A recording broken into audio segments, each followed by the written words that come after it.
From the Samson Production Studios in the heart of Hazleton, Pennsylvania, it's your News 13. Brought to you by SSPTV and the Standard Speaker. It was a dangerous combination. Heavy storms make a dilapidated home come tumbling down. And could it happen again? The Mahanoy City building collapse, our top story on News 13 for this Tuesday. Good evening, everybody. Thank you so much for joining us. I'm Kathy Bazinski. A vacant property in Mahanoy City crumbled yesterday, forcing its next-door neighbors to evacuate. They're safe and back home tonight, but as Matthew Petrillo tells us, it's not the first home to suddenly collapse in Mahanoy City, and it probably won't be the last.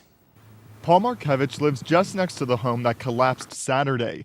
The home is now surrounded by yellow tape, and while he and his family weren't home at the time, they were forced to evacuate their home until an inspector deemed it safe to return. Still, they say they're not surprised it collapsed. Not really, no. It was either now or heavy snow in the winter was going to do it in. It was...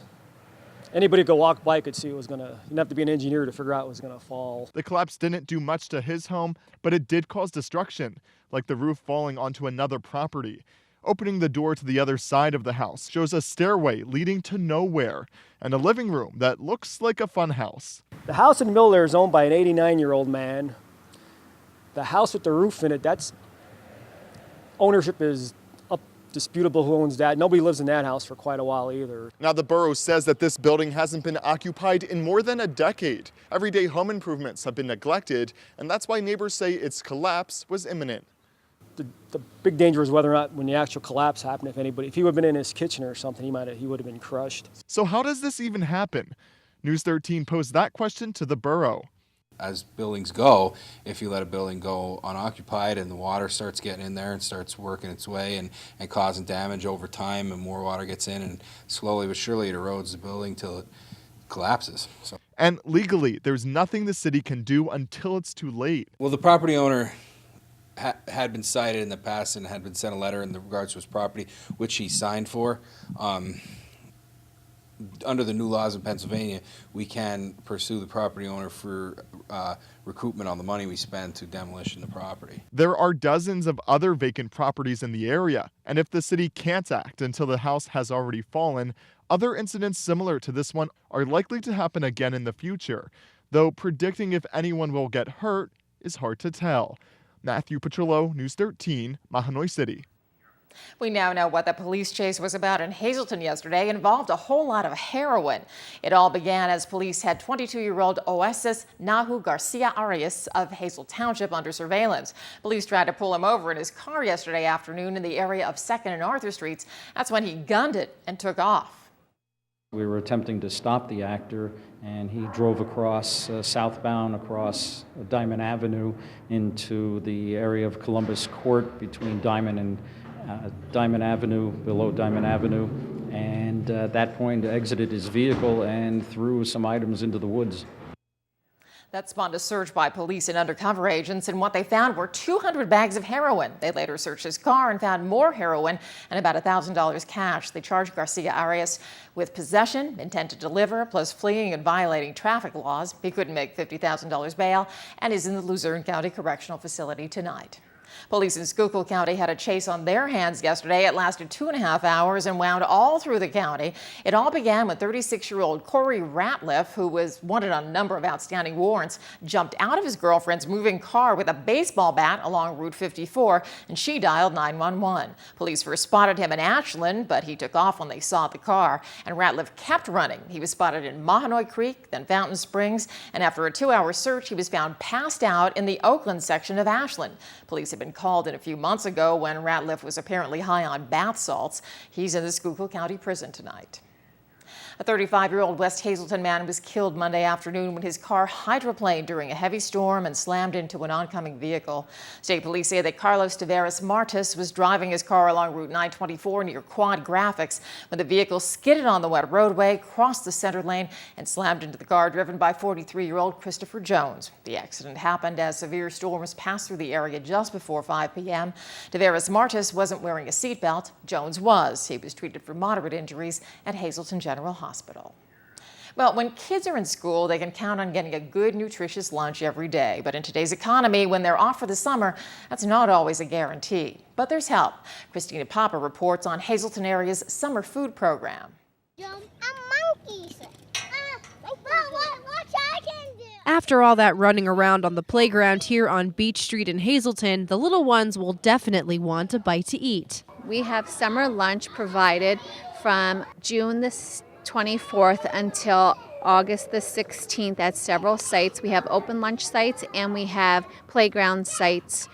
We also serve breakfast and hot lunches. Over the summer, the Tykes don't have the chance for that free meal in school, and that's why the Hazleton Area School District sponsors the Summer Food Service Program. Students can go there. They have to be under the age of 18.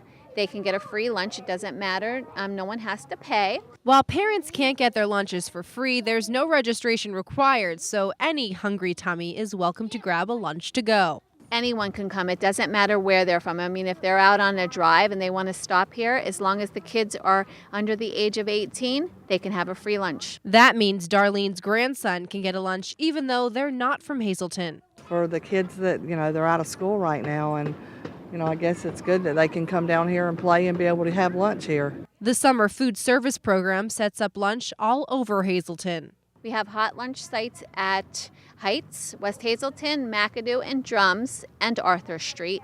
And then we have 11 playground sites where people can go and take their children and they can get free lunches as well at these open sites. For today's meal, it's ham and cheese, tossed salad, mixed fruit, and chilled milk. And their hot choice, cheeseburger on a bun with a golden corn. But every day is a little bit different from the others, and that's why the kids say they love the meals so much. I have fruit and salad. Two. I eat twos because I like sandwiches. Yeah. Because they're delicious. Lunch starts at noon every day and runs until August 16th, but schools won't be open on Fridays. Some sites may close because of weather. If parents want more information about the free lunch program, they can contact the number at the bottom of your screen. Christina Papa, News 13, Greater Hazleton. And still ahead on News 13, things improving a little bit for our 4th of July cookouts. We'll tell you about it in News 13 weather. But first, a new procedure may provide some relief for folks with a frustrating eye condition. We'll tell you all about it when News 13 continues. Do you suffer from dry eyes or just want to see better? Well, help is closer than you think. Matthew Petrillo explains you can see a specialist right in our area who offers the latest technology. Having dry eyes isn't fun. Dry eye syndrome causes damage to the exposed eye surface, leading to discomfort or even infections. And if you're a guy, you better pay attention. An estimated 4% of older U.S. men suffer from dry eye. That number is expected to double by 2030.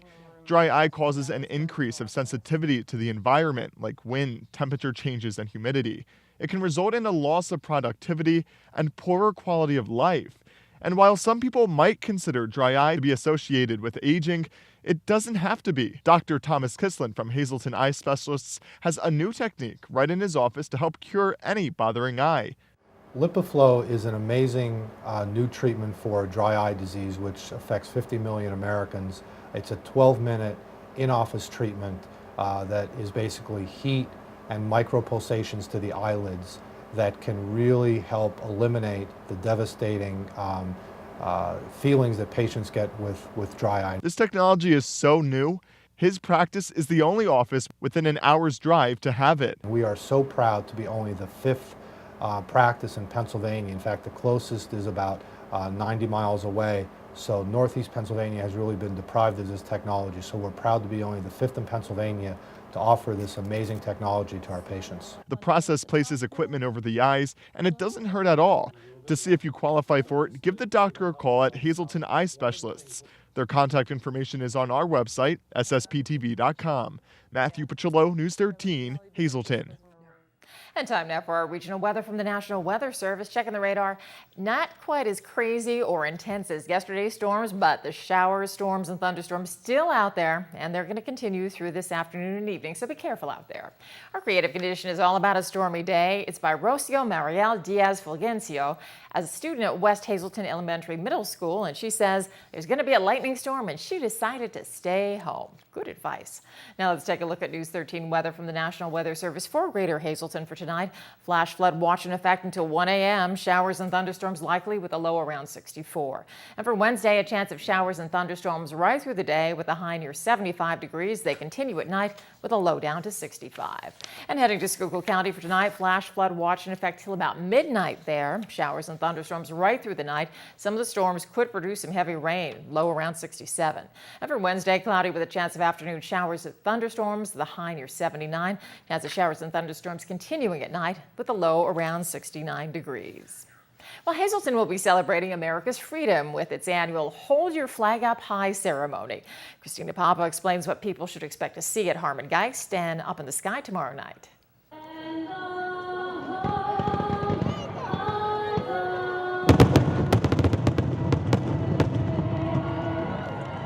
Almost a year ago, folks were sitting in the stands here at Hazelton area's football stadium watching fireworks shoot off. The Hold Your Flag ceremony is back again for its 16th year. We have our 14th annual Hold Your Flag High Day coming up on July the 3rd. Gates open at 6. We have entertainment and we have food vendors. And of course, what would the 4th of July be without a couple fireworks? We have fireworks at dusk by Zambelli International. The event is open to the public and it's free to the public.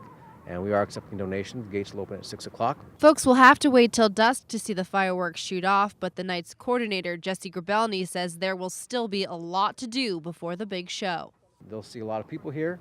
It'll be loud because we have a really great sound. We have great entertainers, so they'll definitely be able to hear the event before they actually get to the stadium to see it. American flags will be given out at the front gates for the first 3,000 people who come. Jesse asks the lucky ones who do snag a patriotic gift to do one thing: hold up that flag. And of course, we call our event Hold Your Flag High Day, so we encourage everyone to hold their flags high when we sing the national anthem right before the fireworks. But if you can't make it to the big fireworks display in Hazelton, you can always set some off by yourself with the help from friends. Oh, I light stuff on fire all the time. Fire, explosions, sparks, it's just fun. News 13 caught up with some folks looking to buy fireworks at this tent here on Broad Street in Hazelton today. Although the colorful explosions may be fun, they all had one thing in common: a caution sign. Buyers were adamant about staying safe while celebrating this holiday. Yeah, they're a little dangerous. You just got to be careful with them. Don't let kids play with them, or lighters. Kids, don't play with fireworks. As for the fireworks at the field, there will be plenty of parental supervision, so everyone will be able to have some safe family fun. Christina Papa, News 13, Greater Hazelton. And let's check the winning midday lottery numbers. Good luck if you play the daily 108, Big 4 6934, Quinto 29670, and the treasure hunt 4 16 21 22 23. Hope you won.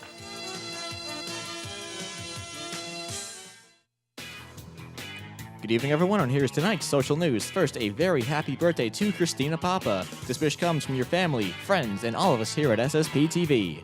And now for tonight's Talk of the Town. The Tamaqua Area School District is seeking an assistant cheerleading coach for the 2013-2014 school year. Interested candidates should contact the Tamaqua Area School District's athletic department. The St. John the Baptist Church will be holding a yard sale and flea market July 5th and 6th and 12th and 13th. Doors will open at 8 till 2:30, and light refreshments will be served. And finally tonight, the Valley Regional Girls Softball Warrior Travel Organization is seeking an experienced coach for the 10U team in the 2014 season. References and background checks are required, so call 570-401-4344 for more information. That's tonight's Talk of the Town. News 13 extends our deepest sympathies to the family and friends of these recently departed. Norma Paulchuk of Whitehaven. The funeral will be Wednesday at 11 a.m. from the Lehman Family Funeral Service. Friends may call Wednesday from 9 to 11 a.m. Joseph Adams of Hazel Township. The funeral will be Wednesday at 9:30 a.m. from the Frank J. Bonin Funeral Home. Friends may call today from 6 to 8 p.m. Josephine de Blasi of Hazelton. The funeral will be Wednesday at 10:15 a.m. from the Fira Funeral Home. Friends may call today from 6 to 8 p.m. And Edward Lidovic of Freeland, the McHugh-Wilczek Funeral Home, is in charge of arrangements. Tonight's obituaries have been brought to you by the Smilax Floral Shop on 15th Street in Hazleton. Free delivery to all local funeral homes. Call 570-454-0111. And by Doves of White. White Dove releases a peaceful expression of sympathy that is meaningful and memorable. Call 570-205-1597 or visit dovesofwhite.net. SSPTV Sports on News 13 with Fred Barletta Jr. Through the rain, and the rain drops, the forecast, and everything else. That seems to be the headlines of the District 18 Little League Tournament. Yesterday, well, if you want your geography lesson, it seemed to not be raining a little bit south. That was kind of off the ridge we live on in Hazleton. And those up on the ridge in the mountain here, they got washed out. Let's take a look. Let's go, first of all, to the brackets, and we take a look. There we go. Games played in Tamaqua and Jim Thorpe last night. They were a go. Tamaqua, 10-4 winners over Valley East. So it is Tamaqua that advances in the elimination bracket. Valley East, with that loss, out of the tournament. Meanwhile, Thorpe is out. They got 10-run ruled by Talminzing. 9-10 tournament. Well, they were supposed to play last night at West Hazleton, but they got washed out. So tonight, Valley West and West Hazleton square off 9-10. And again, that's provided that the rain cooperates. Let's go back south. And this is where the rain was not a big factor.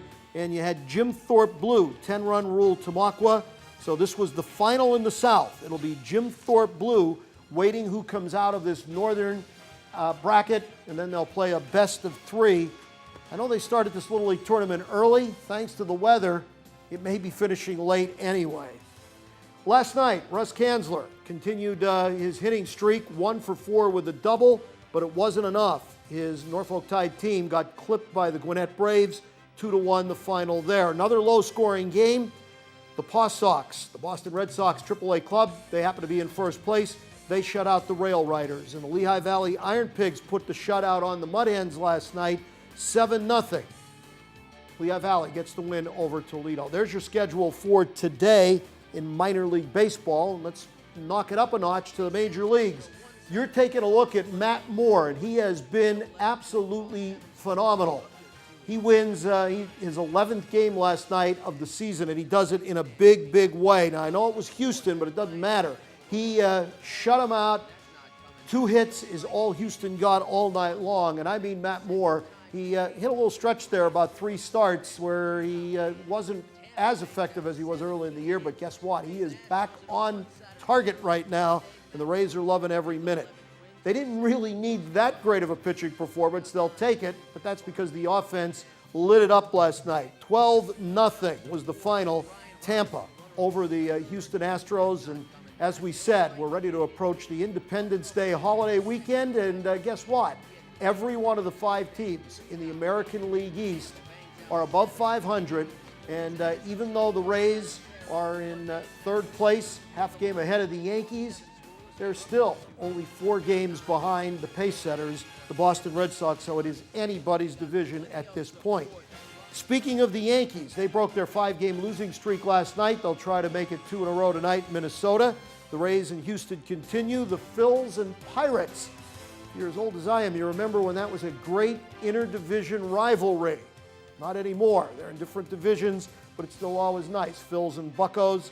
And you got Arizona and the New York Metropolitans from Citi Field. And did I tell you that the Pirates have the best record in baseball? Wow.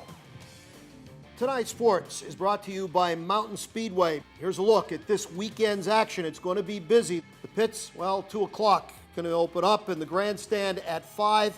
Practices are going to start at 4, and the racing will begin at 6. So plenty of action this Saturday, and it's well worth it. Hey, grandstand admission only $10. Kids 10 and under are free. And if you're an active military or a student, even senior discount, $2 off the price of admission. There's the website and the phone numbers. You could call them and get all the information on the excitement of racing down at Mountain Speedway. Well, with plenty of summer ahead, a Hazleton area basketball tradition started back up this weekend. Alex Sellen was there to check out what's going on at the Salo Sereni basketball program. It started out on the Beach Street playground over 3 decades ago. Now, the Salo Sereni League in Hazleton has a new home, offers new opportunities, and there's a reason it's been around so long. Coach Mike Joseph, who started out playing in the Salo Sereni League, now runs the league. Well, it gives more kids an opportunity to play the game throughout the summer in a really organized environment. Again, the reason why it's going on for 30 years is because of the way that it is run. We get a great turnout every summer. Kids really look forward to participating in this league. It's always been kind of a, definitely a tradition in the summer for, local kids, boys and girls, to play in this league, the Salo Sereni League that had its start now 32 years ago. It's here at Hazleton Area High School that the 30th year of the Salo Sereni basketball program will be taking place, and as Coach Joseph told me, although it's not as widespread a program as it was at one point, children are given a better chance to really get close-knit with the kids in their grade and make the chemistry that they need for the upcoming seasons. When it got to the point where we had, teams from outside of the area, it was a little bit more costly, paying for 2 referees for each game. Now, mostly everything is done in-house with our 8 to 10 employees. We referee the games, we keep the score, we do all those things. So, and it's allowed us to keep the costs down. So despite some downsizing, now leagues are offered to girls as well as elementary through high school students to build and maintain their basketball skills, make new friends, and have a fun time exercising. 150 kids are participating in the Salo Sereni Basketball League this year, and it's all made possible by the Hazleton Area Recreation Department.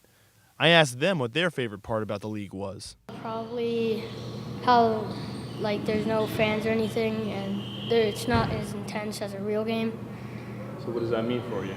That there's not a lot of pressure, if it's coming down to the couple of shots and it's not a lot of pressure. It's just a good program. It's fun. Really fun for everyone to mess around, play basketball, a good game. And from the high energy they had today, the Salo Sereni League looks like it'll be around for another 3 decades. Well, at least. Alex Sellen, News 13 Hazleton. And that's why Hazleton area is a great basketball town. Now, here's what our media partner, the Standard Speaker, is working on for Wednesday's edition. Banks Township supervisors look for new funding as the township fails to get financing to buy a new municipal building. You can read all about it in the Wednesday edition of the Standard Speaker.